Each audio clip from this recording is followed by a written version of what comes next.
અમુક તો કદાચ ભૂલથી જો દીવા કરતા આરતી કરતા કરતા કદાચ દીવો હલવાઈ જાય ને તો હા દીવો હલવાઈ જાય કે ગભરાટ થઈ જાય.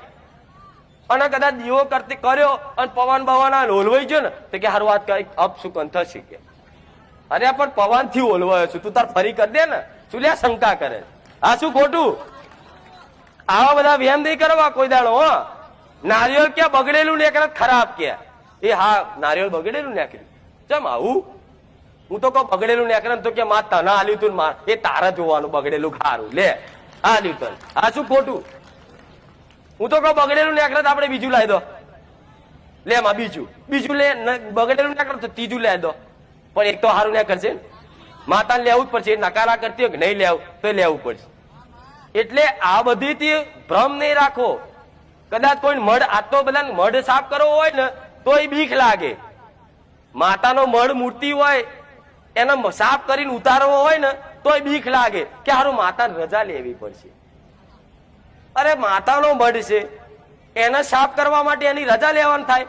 એના ટોક માં તારો મઢ સાફ કરું છું ઘડીક માં તને નીચે મૂકું પાટલી પર મૂકું માફ કરજે બસ પણ મઢ સાફ કરી દો માં બહુ ધૂળ બાવા ચોટી ગયા છે. તો તમારી માં એ ઘડીકમાં નારિયેળમાં બેઠી હોય તો ઘડીક આગી પાછી થઈ જાય અને તમે નારિયેળ બારિયેળ નીચે મેલો કે પાટલી પર મૂકી નહીં તે મઢ બળ સાફ કરી તમે તમારે હાબુ બાબુ લગાવીને ભ્રસ્તી સાફ કરો તો માતા યાત્રા જ નહીં થાય. આ ડર ગાળ દીધો સાતની દુનિયાએ ગાળ દીધો ને તમને ડર.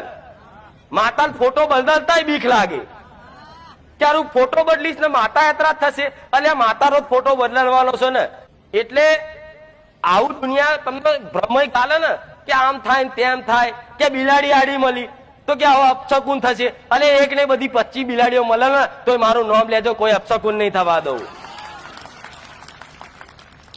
આ બધા ભ્રમ નહીં રાખવા. આ બધું રાખો છો ને માનસિકતા એટલે તો દુનિયા તમને ગોડા અંધશ્રદ્ધા વાળા કે જોડે જોડે મને માતા ને કે